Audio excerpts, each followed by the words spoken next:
여러분 안녕하세요. 이철입니다. 최근 중국의 디플레이션이 아주 큰 국제적인 이슈가 되고 있습니다.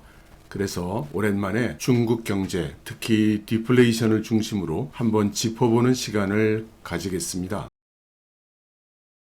오늘날 전 세계가 경기 침체의 가능성을 걱정하고 있죠. 그리고 그 가장 큰 원인은 아무래도 중국의 디플레이션이고요. IMF 중국 국장을 역임한 바 있는 에스발 프라사드 코넬대 경제학과 교수는 중국 경제는 실제로 디플레이션의 유령에 직면하고 있어서 정부가 경제를 부양하고 아마 더 중요하게는 가계와 기업의 신뢰를 회복하기 위한 조치를 취해야 하는 시급성이 높아지고 있다. 이렇게 말했습니다. 항생은행의 왕단 이코노미스트도 중국의 수출 감소는 선진국 수요 둔화와 함께 중국에서 멀어지려고 하는 공급망 다각화 노력이 그 원인이라고 말했습니다.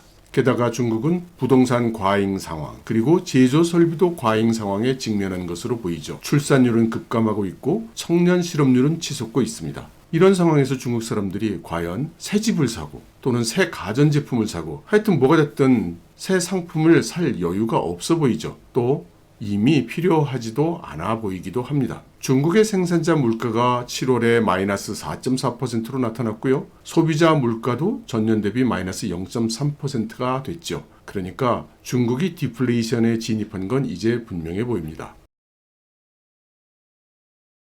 무엇보다도 중국의 수출이 대폭 감소했죠. 7월 중국의 상품 수출이 달러화 기준으로 해서 전년 동기 대비 14.5%나 감소했습니다. 수입도 12.4%나 감소했죠. 그리고 전월 대비해서도 감소했습니다.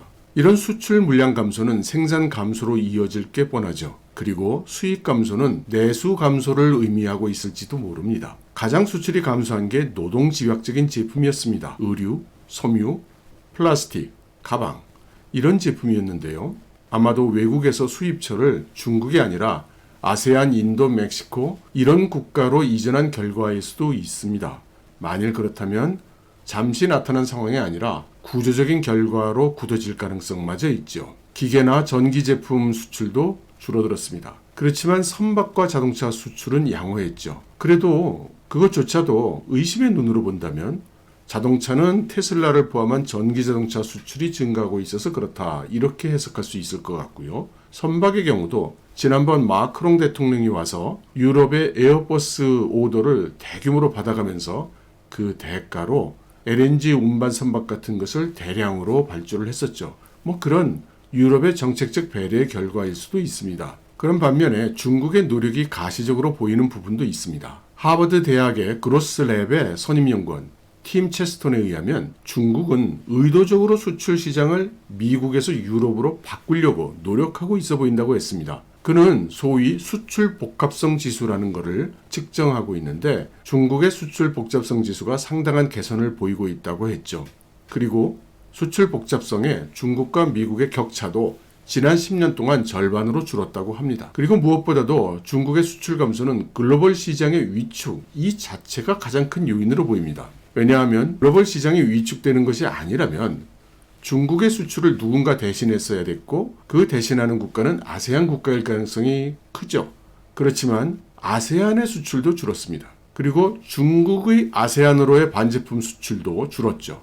전년 동기 대비 3개월 연속 감소했습니다. 그래서 7월에는 중국의 대아세안 수출이 전년 동기 대비 21.4%나 감소를 했습니다. 그리고 이 감소폭은 점점 확대되고 있는 중이죠. 금년 4월까지만 해도 중국의 대아세안 수출은 증가하고 있었거든요. 또 아세안으로부터 중국이 수입하는 규모도 줄고 있습니다. 그러니 전문가들은 선진국을 중심으로 해서 글로벌 수요 그 자체가 지금 줄어들고 있다 이렇게 보고 있죠. 이런 글로벌 수요의 감소는 중국 수출의 감소로 이어지고 또 중국 내수의 감소로도 다시 이어지고 있습니다. 그 결과 중국으로의 수출 수요도 감소할 수밖에 없죠. 그렇게 되니까 중국의 수출을 많이 하던 그런 산업국가, 독일, 한국 이런 나라들도 수출이 감소하고 있습니다. 좀 특기할 만한 것은 독일과 한국의 수출 추이를 보면 비슷하지만 격차가 벌어지고 있습니다. 이것은 아마도 두 나라가 얼마만큼 상황에 대응을 잘하고 있느냐 그 차이로 인한 것일 수 있습니다. 변화에 대한 대응을 잘하고 있는 독일, 변화에 대한 대응을 잘 못하고 있는 한국 이 차이일 거라는 거죠. 그리고 이런 수출 감소는 아세안 국가의 수출 감소로까지 이어지고 있는 거고요. 일본도 기본적인 추이는 한국, 독일과 크게 다르지 않습니다. 다만 환율이 많이 내려갔죠. 그래서 한국의 자동차 수출이 호조를 보이고 있는 것도 당연하지만 일본은 더 호조를 보이고 있죠. 그리고 워낙 일본의 원가가 내려가다 보니 수출 경쟁력이 상당히 회복이 되면서 일본의 수출이 늘어나고 경기를 견인하기 시작한 것으로도 보입니다. 중국의 수출이 감소하고 있다는 것을 우리가 알아봤는데요. 중국의 내수도 분명히 위축하고 있습니다. 서구는 3년에 걸친 팬데믹 상황에서 그나마 최소한의 경제 활동을 유지했었습니다. 우리나라도 마찬가지고요. 그렇지만 중국은 매우 엄격한 제로 방역 정책 하에서 경제 활동이 많이 위축이 됐었습니다. 그리고 일부 경제학자 그리고 많은 사람들이 기대했던 것처럼 중국이 소위 리오프닝을 한 후에 보복 지출, 보복 소비가 일어나지 않겠냐 이런 예상을 했었는데 그런 일은 일어나지 않았죠. 그런데 말입니다. 돌이켜 생각해보면 GDP 대비해서 가계 소비가 얼마만큼 되는가를 보면 중국은 거의 글로벌 최저 수준에 가까웠습니다. 그것은 무슨 뜻이냐면 리오프닝 했다고 해도 중국의 내수가 갑자기 폭발적으로 늘어날 일은 없었다는 거죠. 그러니까 전 세계가 기대했던 중국이 리오프닝 되면서 내수가 폭발하고 글로벌 경제를 견인해주지 않겠는가 이런 관점은 떡줄 사람은 생각하지도 않는데 김칫국부터 마신 꼴이다 라고 하겠습니다. 아무튼 중국 당국이 내수 진작을 위해서 무척 노력해왔다는 것은 잘 알려져 있죠. 그리고 여러 가지 대책을 계속 내놓고 있기도 합니다. 이런 상황은 중국이 내수 진작을 위해서 열심히 노력하고 있다는 긍정적인 신호이지만 동시에 그런 노력들이 별 효과를 못 보고 있다는 그런 부정적 신호로 해석되기도 합니다. 특히 최근에 중국 정부가 청년 실업률 데이터를 공개하지 않기로 해서 파문이 컸죠. 이것도 부정적 신호임에 틀림이 없습니다. 7월 중국의 전국 실업률을 보면 6월이 5.2%였는데 5.3%로 상승했거든요. 그러니까 청년 실업률도 많이 늘었을 것이 틀림없죠. 안 봐도 비디오죠. 이렇게 대학을 졸업해도 취업이 어려우니까 중국 학생들이 이제 유학에 많이 몰리고 있다는 그런 보도도 있었습니다. 지난 1년간 중국의 내수, 그 중에서도 소비품의 판매 규모 변화를 살펴보면 이렇습니다. 작년 4분기에서는 소비품 판매 규모가 좀 상승을 했거든요. 그런데 춘절을 겪으면서 증가를 폭발적으로 할 거로 생각을 했는데 오히려 감소했습니다. 그리고 조금 증가세로 돌아서는가 했더니 결국 7월에 오면서 대폭 감소세로 돌아섰죠. 제가 줄곧 시행하고 있는 중국에 계신 한국 기업인 분들에게 한 설문조사에서도 6월, 7월 모두 임계치 50% 아래 데이터를 보였습니다. 이런 소비 부진, 어쩌면 금년에 있었던 중국의 자연재해도 영향을 주었을 수 있습니다. 금년에 중국에 유난히 자연재해가 많았죠. 홍수에, 가뭄에, 태풍에 여러 가지 있었습니다. 특히 동북 헤이룽장성의 송화강에도 홍수가 덮쳤죠. 헤이룽장은 농업 생산량이 많아서 식량 생산에 상당한 비중을 점하는 곳이거든요. 여기에서 홍수가 크게 났으니 이제 중국은 농산물 부족, 적어도 농산물 가격 상승을 겪어야 할 것 같습니다. 그리고 베이징을 둘러싸고 있는 허베이성도 피해가 엄청 컸죠. 101개 949개 지인이 홍수 피해를 입었고 거의 340만 명에 달하는 사람들이 피해를 입었습니다. 168만 명에 달하는 사람들이 피해를 줄이기 위해서 이송이 되었죠. 그리고 베이징을 보호하기 위해서 고의로 허베이성의 저수지의 물을 방출했다는 그런 소문도 돌아서 분노한 민중들이 시위를 하기도 했습니다. 그리고 작년에도 허난성에는 대규모 홍수가 있었죠. 그때 이 홍수 복구를 위해서 할당된 예산의 거의 절반 가까이가 전용이 됐다는 것이 알려져서 민중들은 더욱 분노하고 있기도 합니다. 종합해보면 중국은 금년에 홍수, 태풍 이런 걸로 인해서 1,600만 명 이상의 피해를 입었고 147명, 정부 공식 통계입니다. 사망 또는 실종을 했습니다.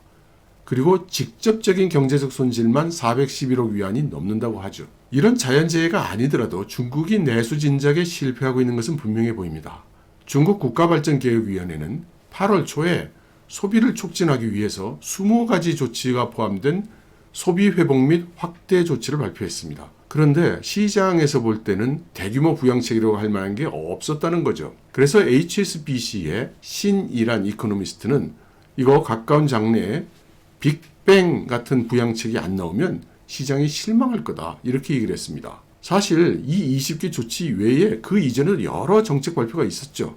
그런데 시장의 반응은 언제나 시큰둥했었습니다. 그래서인지 몰라도 8월 15일에 인민은행이 이중 금리 인하를 단행했죠. 그래서 3개월 안에 두 번째로 중기 및 단기 정책 금리를 낮췄습니다. 이건 아마도 산업 정책이 시장에서 별 반응을 얻지 못하니까 금융 정책을 내놓은 것으로도 해석할 수 있습니다. 저우 마오화 같은 사람은 이번 금리 인하로 실물 경제의 자금 조달 비용이 낮아질 거다. 그러니 소비와 투자를 촉진할 수 있지 않겠는가 이렇게 예상을 했습니다. 하지만 시장의 전반적인 반응은 중국의 경제 전망은 우려스럽고 당국이 경제를 살리고 싶다면 더 많은 노력을 기울여야 한다 이런 것이었습니다. 즉, 이 정도 조치 가지고는 안 된다 이런 의견이 많다는 것입니다. 그리고 바로 이틀 후인 8월 17일 인민은행은 통화정책에 대한 2분기 보고서를 발표를 했습니다.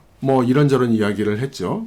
그런데 이 발표를 들여다보면 중국 정부 정책의 우선순위를 우리가 짐작할 수 있습니다. 우선 소비 촉진이 가장 우선순위로 나왔죠. 금리를 낮춰서 통화를 시장에 공급하겠다는 거니까요. 그런데 통화는 안정적인 수준이 될 거라고 했거든요. 그러면 과거 중국 정부가 해온 식의 대규모 인프라 투자는 아닐 거라는 뜻입니다. 그리고 그렇다면 부동산에 대해서도 마찬가지죠. 그러니까 중국 정부의 의도는 통화를 막 풀되 이 풀린 통화가 투자 쪽이 아니라 소비 쪽으로 가야 된다 이런 뜻인 거죠. 그럼에도 불구하고 물가 수준은 안정성을 유지한다라고 했으니까 디플레이션 기조와 통화 공급이 서로 중화되면서 당분간 물가가 오르지도 않고 내리지도 않는 그런 기조를 유지할 걸로 본다는 거죠.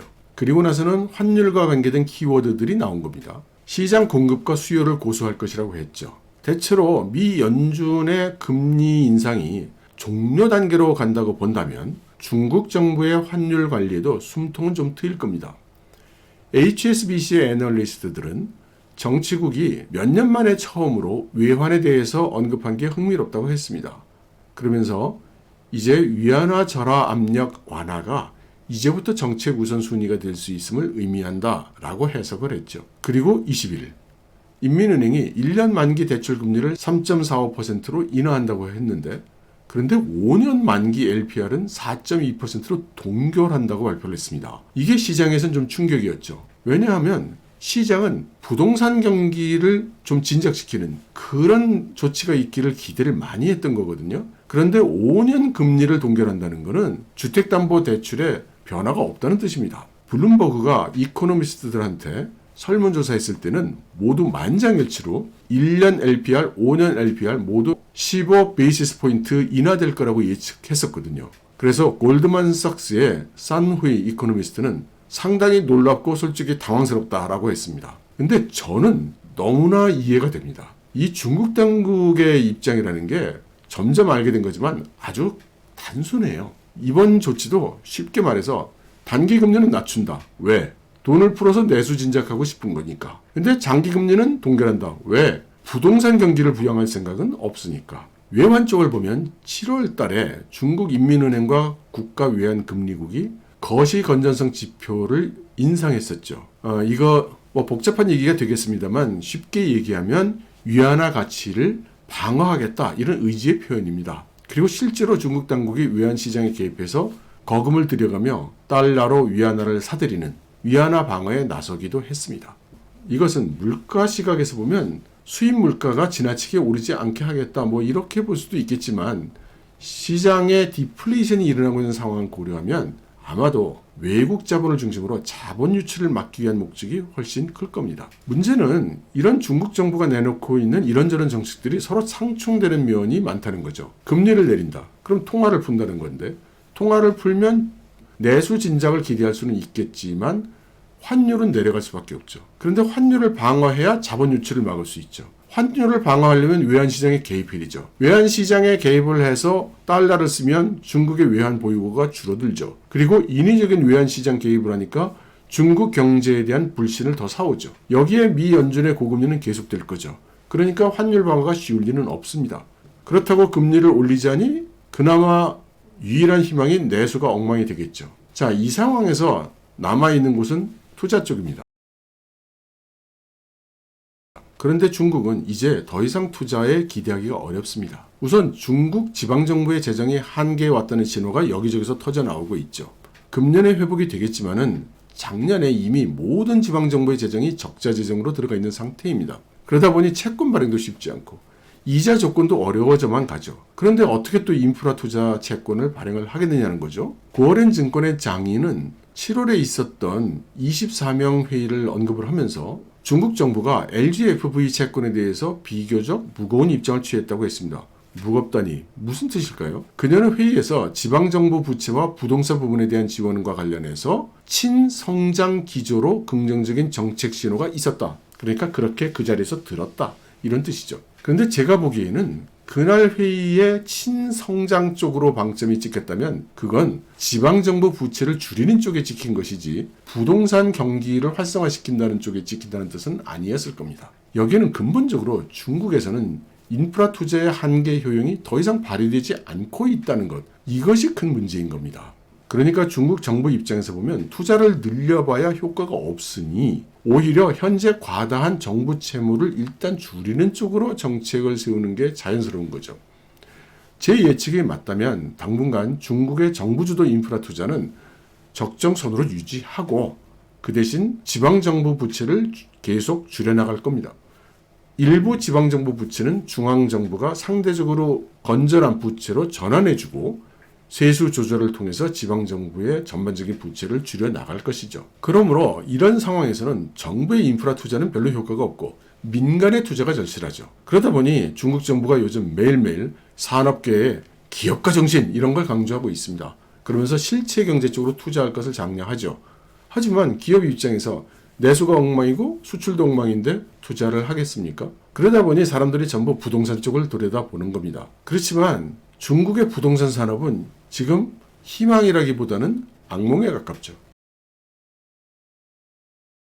국가통계국이 16일 발표한 7월의 신축주택 가격 지수에 따르면 주요 70개 도시 중에 49개 도시가 전월 대비 하락했습니다. 6월에는 38개였거든요. 그러니까 11개 도시가 일어난 거고 이제 전체 도시 중에 70%가 하락한 겁니다. 중국에서 가장 부동산이 활발했다고 볼 수 있는 광둥의 광저우와 선전도 하락했죠. 베이징 바로 옆에 있는 텐진도 하락했고요. 중국에 있는 우리 기업인 여러분들도 체감 지표가 줄곧 임계치 50% 미만이었습니다. 부동산 가격이 대체로 6개월 이상 하락하고 있었다는 뜻입니다. 정확한 숫자는 알 수 없지만 중국에 나오고 있는 보도를 보면 작년에 적어도 300개 이상의 부동산 기업이 파산 신청을 했다고 합니다. 지역별로는 후난이 가장 많았고 그 다음으로는 저장, 광둥, 장수, 안회의 순서였습니다. 이 상위 5개 성이 거의 절반을 차지했죠. 이렇게 장강 삼각주, 주강 삼각주에 파산 부동산 기업이 몰려있는 것은 원래 이 지역이 부동산 개발 회사들이 상대적으로 많기 때문입니다. 하지만 과연 이런 300여 개 이 정도뿐일까요? 2019년에는 377개가 넘었고요. 2020년에는 408개의 부동산 기업이 도산했었습니다. 2021년에는 343개가 도산했고요. 그러면 작년에 한 300여 개, 그냥 예년 수준이라고 할 수가 있거든요. 근데 저는 다른 소스로부터는 600개가 넘었다, 900개가 넘었다 이런 말도 듣고 있습니다. 그래서 보다 전면적인 정보를 보여주는 중국 부동산 기업 신용 정보 플랫폼 신용방지산 사이트가 있습니다. 여기를 보면 이 동영상을 찍은 전날 기준으로 8월 20일 기준으로 부동산 개발 면허를 가지고 있는 기업이 12만 7,611개, 그 중에 신용 불량이 5,594개, 행정 처벌받은 기업이 4,447개, 경영 이상이 3,439개, 세무 포탈 혐의 기업이 9,000개가 넘고 엄중한 위법 행위로 신용 불량된 기업이 500개가 넘고 중대 탈세 기업이 8개 회사입니다. 그냥 대충 생각하면 전국적으로 한 12만 개 이상의 부동산 기업이 있는데 이 중 이런저런 이유로 정상이 아니라고 명확하게 적시된 기업이 10,000개가 넘는다. 이렇게 보면 될 것 같습니다. 그렇다면 실제로는 좋게 봐도 2, 3만 개 정도의 부동산 기업이 비정상 상태에 있지 않을까요? 아무튼 실제 중국 부동산 기업의 도산은 훨씬 심각할 것으로 생각이 됩니다. 최근에 문제가 된 중국 최대 부동산 개발업체 미괴웬, 이 기업을 보면 39억 위안의 채무 불이행이었거든요. 그래서 11개의 채권이 거래가 중단이 됐죠. 2,250만 달러에 해당되는 이자를 지불했어야 됐지만 이자를 갚지 못했다는 건데 아직 유예기한 30일이 지나지는 않았으니까 행정적으로 채무 불이행으로 간주되지는 않습니다. 지금 채무 재조정을 추진할 예정이라고 하죠. 그런데 말입니다. 먼저 문제가 됐던 헝다 에버그란데하고는 좀 다릅니다. 헝다 에버그란데의 부동산은 대개 중국의 대도시 중심으로 일부 시민들에게 집중된 부동산 개발이었다고 할 수 있습니다. 그에 비해서 비계위엔의 경우에는 중국의 3, 4선 도시, 그러니까 전국적으로 중소도시에 많이 퍼져 있습니다. 지금 현재 기준으로 미완공된 진행 중 프로젝트가 3천여 개 정도라고 하거든요. 엄청나죠. 하지만 부채 규모는 에버그란데가 2조 4,300억 규모인 데 비해서 비계위안은 1조 4,300억으로 훨씬 적습니다. 그리고 부채 비율도 82.3%예요. 100% 미만이죠.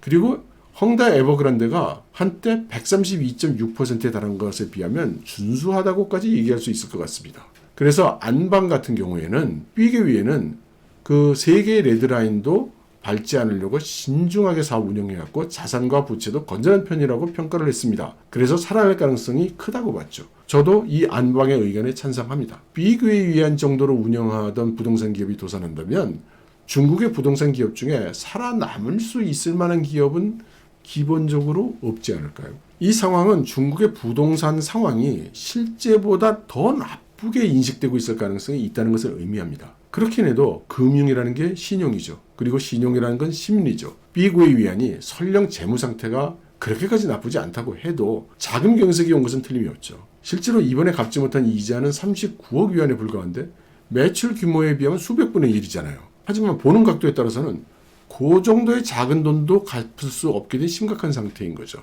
그래서 중국 금융 전반적으로 신용 경색이 확산될 가능성이 높아 보입니다. 돌이켜보면 개혁 개방 이후 수많은 중국 사람들이 시골에서 도시로 이주를 해가면서 역사상 최대의 부동산 개발 붐이 일어났었죠. 지방 정부들은 토지 사용권 판매를 통해서 자금을 얻을 수 있었고, 그러다 보니 부동산이 중국 GDP의 4분의 1 규모로 불어났죠. 따라서 당연히 자본은 부동산 시장으로 흘러 들어갔습니다. 그런데 아까 말씀드렸다시피 중국의 한계 자본 효율성이 떨어진 거죠. 90년대는 0.3%였는데 2020년 기준으로 0.15%입니다. 지금은 더 내려갔겠죠. 이게 바로 현재 중국 정부가 정책 중점을 두고 있는 부분입니다. 중국 정부가 그러거나 말거나 현재 중국 경제를 바라보는 해외 시각은 우려 그 자체죠. 최악의 시나리오를 생각해보면 부동산 기업들의 도산이 금융기관한테까지 영향을 줘서 금융 인프라에 문제가 생기는 겁니다. 중국의 과다 부채에 대한 걱정은 어제 오늘의 이야기도 아니죠. 그리고 최근에 와서는 중국 금융기관들이 이러한 영향을 입고 있다는 신호들도 나오고 있죠. 가장 최근에 중주 그룹이 디폴트했습니다. 자산이 1조 위안이 넘는데 말이죠. 그리고 이 중주는 일반 민중들의 돈은 취급 안 합니다. 중주에서 파는 그런 그 상품은 최소 단위가 300만 위안이에요. 그러니까 우리 돈으로 5억 이상은 있어야 되는 거죠. 그런데 이렇게 해서 받은 돈을 자금 운영을 해서 높은 고수익을 고객들한테 제공해 왔던 것인데 이 중 상당 비중이 부동산에 투입됐다는 겁니다. 중주는 우리나라식으로 보면 1금융권이 아니죠. 그리고 국유기업도 아니에요. 순수 민간 기업입니다. 그래서 중국 정부가 적극적으로 나서서 지원하지도 않을 것 같습니다. 이념적으로 볼 때도 이건 부자들 돈이고 서민들의 돈은 아니죠.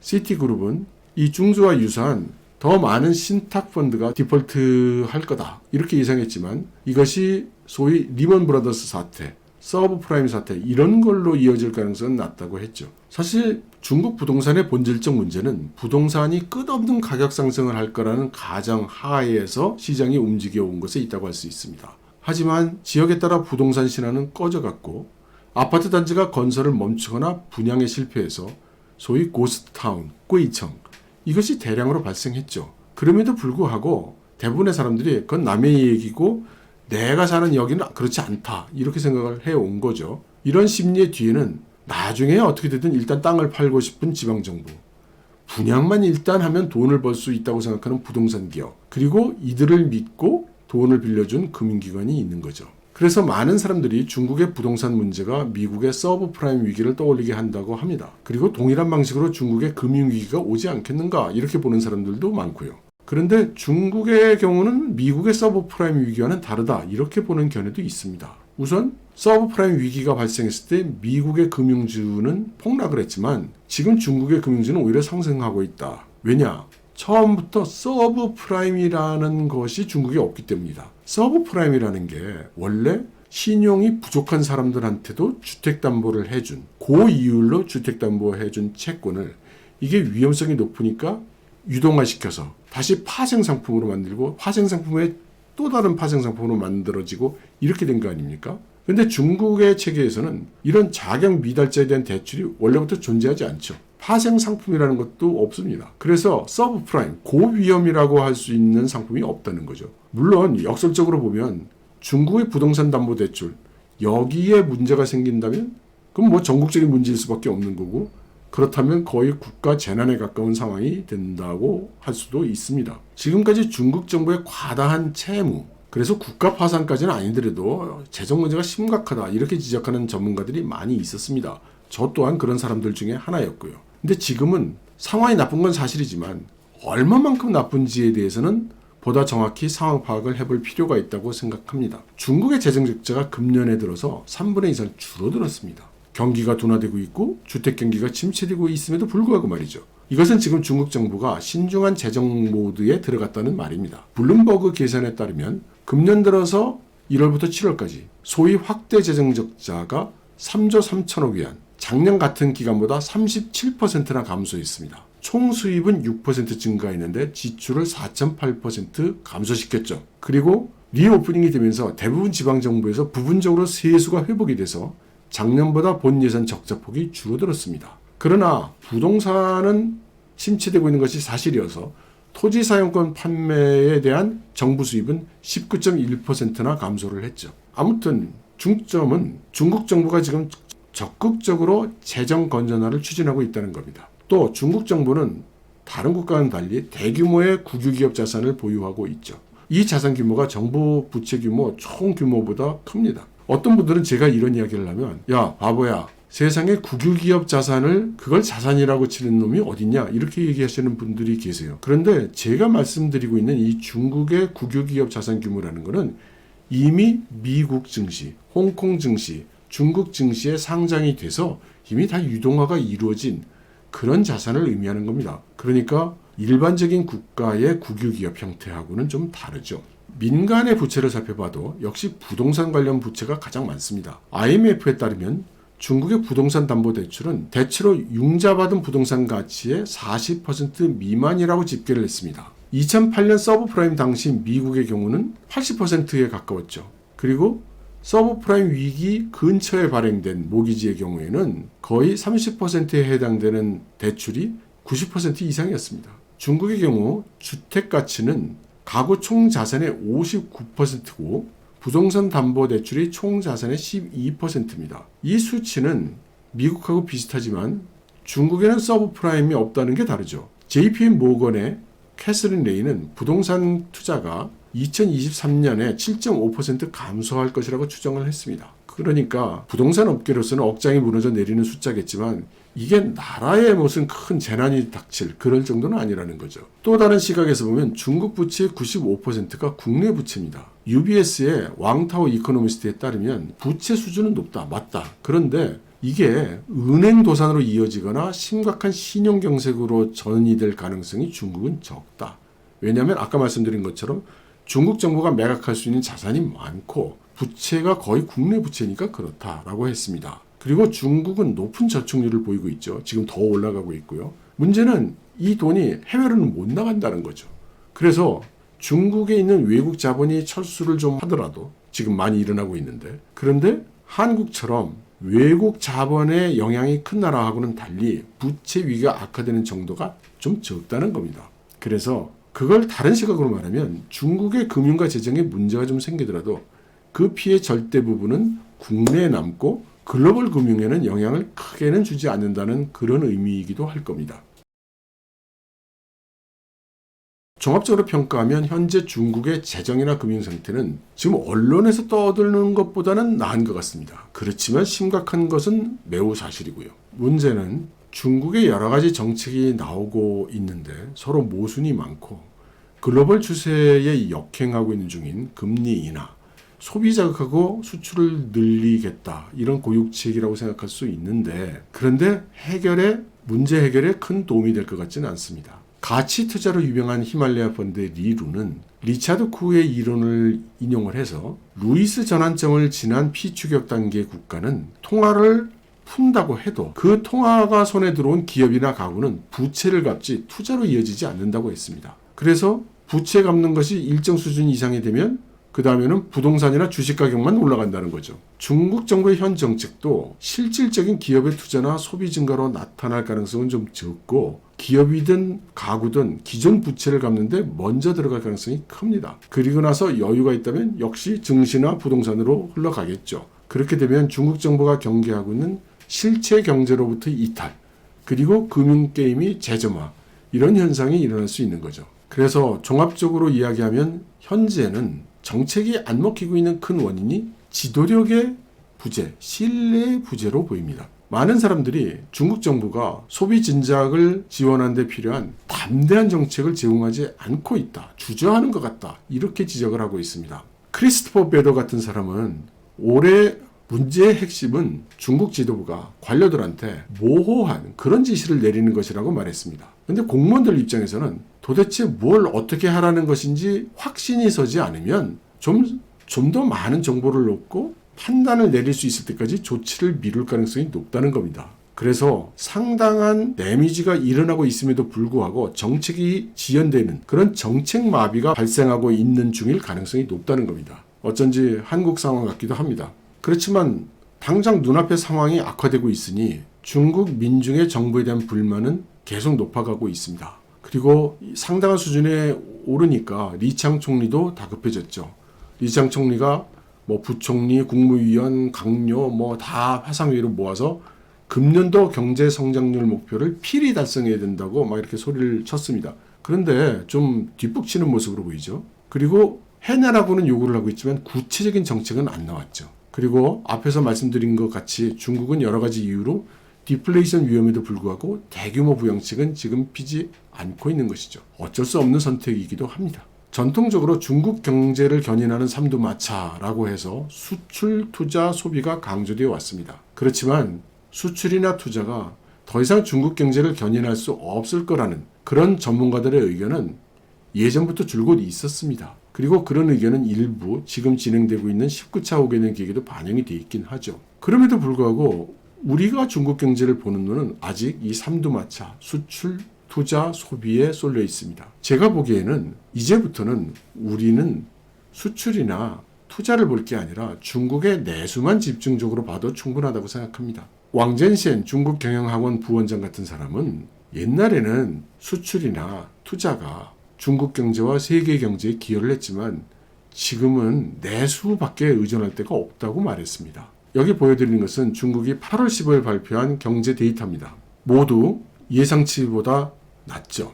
중국 증권감독관리위원회도 이런저런 증시부양책 내놨지만 별무신통입니다. 중국 금융 시스템에 문제가 발생하면 돌이킬 수 없는 결과가 발생할 거라는 경고는 지난 수십 년간 있었죠. 중국 정부 자신이 지난 2020년부터 부동산 업계의 지나친 부채가 금융산업에까지 파급되는 그런 시스템성 위기가 나면 큰일 난다고 경고해 왔습니다. 그래서 소위 세계 레이드라인 정책도 도입해서 추진해 왔고요. 가장 큰 문제의 원인은 누구도 예상할 수 없었던 코로나 사태라는 것이 전 세계에 닥쳤고 거기에다가 중국 정부가 시행했던 제로 방역 정책이라는 것이 너무나 데미지가 컸던 것 같습니다. 그러다 보니 현재 많은 중국인들 또 제 주변에 있는 사람들 의견도 똑같습니다. 지금 돌아가는 꼴을 보니 뭔가 신뢰가 가지 않는 겁니다. 신뢰가 가지 않으니 희망을 걸 수가 없는 것이고요. 그래서 코넬의 에스와르 프라사드 교수 같은 사람은 중국 경제 회복을 위한 가장 중요한 요소를 투자자와 소비자의 신뢰를 회복하는 것이라고 말했습니다. 저도 여기에 동의합니다. 시장의 시각은 이렇게 중국 경제가 악화되고 있지만 중국 정부가 효과가 있어 보이는 정책을 내놓지 못하고 있다, 이런 것이고요. 이에 따라서 일본 미조은행이 올해 중국 GDP 성장률 예상치를 당초 5.5%에서 5%로 낮췄고 모건 스탠리도 5%에서 4.7%로 낮췄습니다. 원래 고도 성장을 당연한 것으로 보고 형성되어 있는 중국의 경제 체제는 경제 성장률이 일정 수준 아래로 내려온다면 시스템에 문제가 생긴다, 이렇게 보는 시각이 있습니다.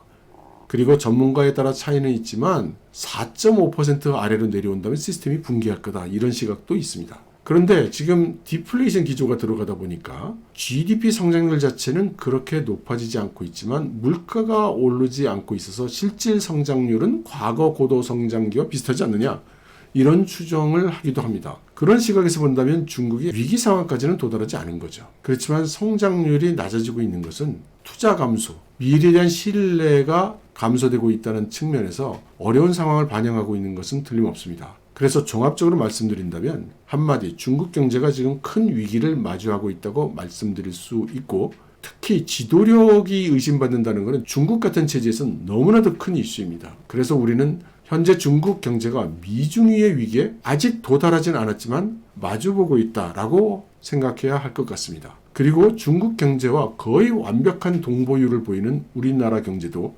이로 인한 위기에 함께 들어설 것이라는 것도 아직 도달하지는 않았지만 마주봐야 되겠죠.